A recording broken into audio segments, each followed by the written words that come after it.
Rocking star Yash ಅಭಿನಯದ ಬಹು ನಿರೀಕ್ಷಿತ ಟಾಕ್ಸಿಕ್ ಸಿನಿಮಾ ಈಗ ವಿಶ್ವದಾದ್ಯಂತ ಬಾಕ್ಸ್ ಆಫೀಸ್ನಲ್ಲಿ ಧೂಳೆಬ್ಬಿಸಿದೆ.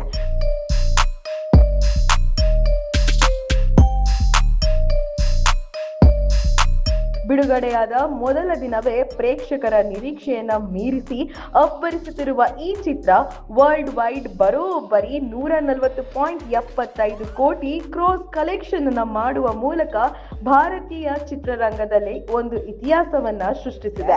ಓವರ್ಸೀನ್ ಮಾರುಕಟ್ಟೆಯಿಂದಲೇ ಬರೋಬ್ಬರಿ 20 ಕೋಟಿ ಹೆಚ್ಚು ಹಣ ಹರಿದು ಬಂದಿದೆ. ಇದರೊಂದಿಗೆ back to back pan India ಸಿನಿಮಾಗಳ ಮೂಲಕ ಬಿಡುಗಡೆಯಾದ ಫಸ್ಟ್ ಡೇ ದಿನವೇ 100 ಕೋಟಿ ಗಡಿ ದಾಟಿದ ಏಕೈಕ ಹಾಗೂ ಮೊದಲ ಭಾರತೀಯ ಸೂಪರ್ ಸ್ಟಾರ್ ಎಂಬ ಹೆಗ್ಗಳಿಕೆಗೆ ನಮ್ಮ ರಾಕಿ ಬಾಯ್ ಪಾತ್ರರಾಗಿದ್ದಾರೆ. ಚಿತ್ರಮಂದಿರಗಳಲ್ಲಿ ಪ್ರೇಕ್ಷಕರ ಶಿಲ್ಲೆ, ಚಪ್ಪಾಳೆ ಮತ್ತು ಆರ್ಭಟ ಮುಗಿಲು ಮುಟ್ಟಿದ್ದು ಟಾಕ್ಸಿಕ್ ಜಾದು ಈಗ ಜಾಗತಿಕ ಮಟ್ಟದಲ್ಲಿ ಸದ್ದು ಮಾಡ್ತಿದೆ.